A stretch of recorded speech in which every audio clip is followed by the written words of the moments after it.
굿모닝 마켓입니다. 경제엔 굿뉴스가 시장엔 배드뉴스로 작용하고 있습니다. 예상을 웃돈 소비 지표에 조기 금리 인하 기대감이 한풀 더 꺾이면서 시장은 하락세를 이어갑니다.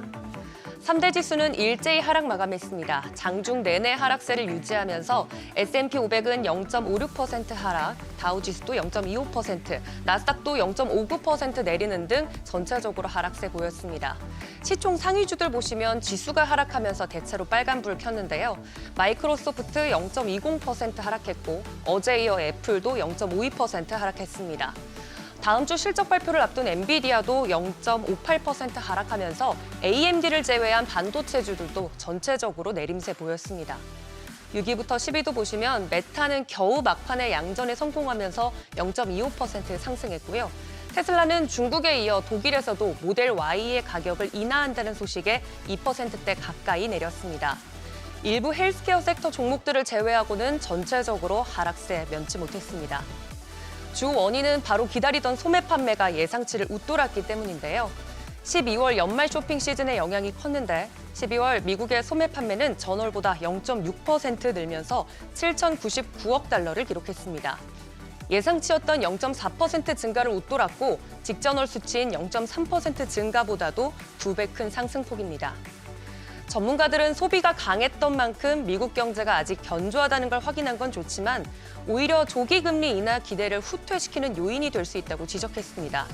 그 말처럼 지표 발표 이후 3월 금리 인하 확률은 50%대로 급격하게 떨어졌고 반면 5월 금리 인하 가능성들은 더 올랐습니다. 이처럼 금리 인하 기대가 후퇴하면서 채권 금리와 달러는 강세를 보였고 증시는 하락했는데요. 연준은 이미 금리 인하를 서두르지 않겠다는 메시지를 계속해서 보내왔습니다. 그러면서 과도한 기대감은 오히려 도움이 되지 않는다고 말하기도 했습니다. 이어 연준의 베이지북도 공개가 됐죠. 이미 알고 있는 내용이 대부분이지만 특징적인 부분만 짚어보고 넘어가자면 12개 지역 대부분에서 고용시장 둔화 신호가 포착됐습니다. 금리 인상 효과가 톡톡히 반영된 결과일 테죠.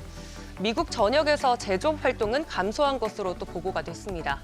그간 제조업 지수 등을 통해서 저희가 미리 가늠해 볼 수 있었습니다. 지난 12월 베이지북 발간 당시와 비교해보면 전반적인 경제 활동은 고합에 머무르거나 큰 변화는 없는 것으로 평가했습니다. 매파 목소리에 힘이 실리자 국채금리도 오릅니다. 2년물은 4.3%대, 10년물은 4.1%대까지 빠르게 올라온 모습입니다. 국채금리가 오르고 여기에 중동 위기까지 겹치면서 안전자산인 달러가 강세를 보이고 있습니다. 달러 인덱스가 연초 이후 V자 반등 그리면서 1개월 내 최고치를 기록하기도 했는데요. 미국 경제가 연착륙할 거란 기대가 커지고 있고 일본은행도 당분간 금리 인상 없이 현 통화 정책을 유지할 것이라고 밝혔습니다. 또 중동의 지정학적 위기가 확대될 위험도 여전히 있어서 달러 선호 심리는 한층 강화될 것이라는 게 전문가들의 분석입니다. 중동 위기는 날로 고조되고 있는 상황이지만 중국의 GDP 성장률이 시장 예상을 하회하면서 원유 수요가 위축될 것이란 전망에 국제유가는 혼조세 보였습니다. WTI 0.41% 상승하면서 배럴당 72달러 선에, 브렌트유는 반면 0.31% 내리면서 배럴당 78달러 선에 마감했습니다. 가상화폐 시장은 하락 후 횡보 흐름 이어갑니다. 오늘 오전 7시 기준 42,700달러 선에서 움직임 보이고 있습니다. 금리 인하 기대감이 한층 더 멀어지고 강달러 현상이 지속될 것이란 전망이 나오는 만큼 보다 냉정하게 시장을 바라보는 태도가 필요해 보입니다. 굿모닝 마켓이었습니다.